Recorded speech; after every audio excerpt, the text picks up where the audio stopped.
حضرت عمران بن حسین رضی اللہ تعالی عنہ بیان کرتے ہیں کہ رسول اکرم صلی اللہ علیہ وسلم نے فرمایا، میرا زمانہ سب سے بہترین زمانہ ہے، پھر ان لوگوں کا دور عمدہ ہوگا جو ان کے بعد آئیں گے، پھر وہ جو ان کے بعد آئیں گے، پھر ایسے لوگ ظاہر ہوں گے جو گواہی طلب کیے جانے کے بغیر ہی گواہی دینے کے لیے تیار ہوں گے، وہ خیانت کریں گے اور ان پر اعتماد نہیں کیا جائے گا، وہ نظر تو مانیں گے مگر اس کو پورا نہیں کریں گے، ان میں موٹاپا ظاہر ہو جائے گا۔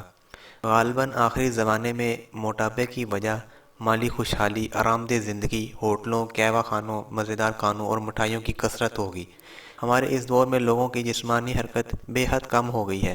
ہر انسان کی خدمت کے لیے مشینیں اور آلات آ گئے ہیں اور وہ پیدل نہیں چلتے، بدنی حرکت برائے نام رہ گئی ہے۔ نتیجہ یہ ہوا کہ چھوٹے بڑے سب موٹاپے کا شکار ہو گئے ہیں۔